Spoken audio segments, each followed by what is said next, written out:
Guys, I'm here in the gym, in the dojo, Marple Martial Arts, and we've just finished the refurb. We're coming to the end of the refurb. We're getting ready to reopen again after the lockdown. And Marple Martial Arts, what have we got here, right? We've got two amazing arts. We've got Marple Bujinkai Karate Club. We've got Gracie Jiu-Jitsu Stockport, both taught in the same facility, okay? And one of the things that beginners often ask me when they come in is, which art do I prefer best, right? And that's impossible to answer, impossible, because they're both completely different arts. They serve different purposes.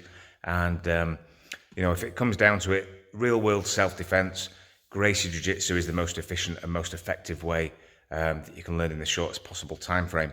But karate done correctly, and trained correctly and learned correctly, still very, very devastating when it's done right, okay? And you can still see that at the top level of professional fighting these days. You see karate athletes going in there with very, very good stand-up striking skills. So we're very, very proud of our karate history, our karate lineage, if you like, here at the club. And let's be honest, if it wasn't for some of those forward-thinking people that we trained with back in Bujinkai Karate Association, I would probably never have started Gracie Jiu-Jitsu. So it's all part of my journey, it's all part of the journey forwards, and I've got a lot to be thankful for having been part of Bujinkai Karate Association. So what we've done, we've put some pictures up on the wall all around the gym, and I'm going to be taking you through them step by step and just explaining a little bit about them. Okay, stay tuned, check it out. So it all starts over here on our wall of memories. Down the bottom left here, we've got John Smith. Started karate in 1965, right? And back then in the UK, Japanese instructors were rare. Black belts were virtually non-existent, okay? So when the first Japanese instructors came over, he would learn from whoever he could, regardless of style. And his main instructor in the early days was Tatsuo Suzuki of Wado-ryu, okay? And also learnt from Kanazawa of Shotokan and various other Japanese instructors who came, but they would have been two of his main influences. And there he's doing a nice back fist. That would have been like late 60s, maybe early 70s. Then you've got a picture of Streatham Karate Club here, nice sidekick, Yoko Geri.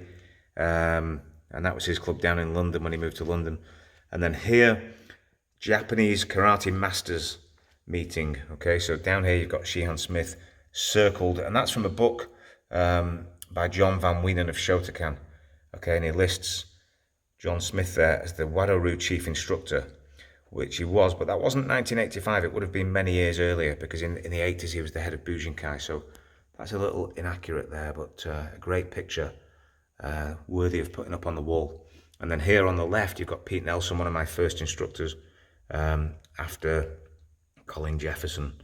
Not got any pictures of Colin, sadly, to put on the wall, but Pete was about my third instructor. There's Colin Jefferson, there's Mick Rogers, and then it was Pete and Arthur.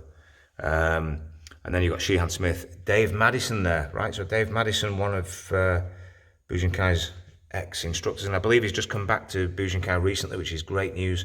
And then you've got Steve Dexter, okay, really, really good karateka. And then here you've got Sensei Nicky Stewart, Sensei Mike Heapy, and Sensei John Shields, three very, very inspirational and dedicated instructors. Nicky Stewart, very, very technical. Sensei Heapy, very, very inspirational. And John Shields, one of the most amazing martial artists that you'll ever learn from, right? Huge respect and a massive influence. Up here again, you've got Sensei Heapy, Shihan Smith, Nicky Stewart. And this picture here is one of my favorites. It's in the reading rooms up the road where we had a club. And that was what, late 1980s? You can tell by my hairdo there in the middle. And then you've got Nick Millward, Mike Heapy, Arthur, myself, Karen, Mark Kelly and Pete Nelson, right? One of my favourite pictures there. That was after a competition. And then you're into the Methodist Church years, right? So I took over the club about mid-90s. I don't know, 94, 95. On the left there, you've got a little James Humphreys down there, okay? Wearing his green belt. And he's still training now, so he's been training 20 years and still with me when he's not travelling the world, that is. And then here you've got all the Gashkus, right? All the Gashkus that we've done the outdoor training camps over the years, right the way up to 2013, I think was the last one I did with the association. And then there on the right hand side, you've got the picture from our first independent grading that we did in 2015 in-house. So great memories there, and really, really good memories, good to look back on. And then here you've got all the Dan grades, right? So on the left, You've got a picture of Pete Nelson there with his trophies. You've got Sensei Heapy with Sheehan Smith. And then the rest of the pictures are the downgrades, my downgrades, which, you know, there's not that many have come through the ranks since we've been running the club. So since, in what, 26 years? Not that many, but they're all up there.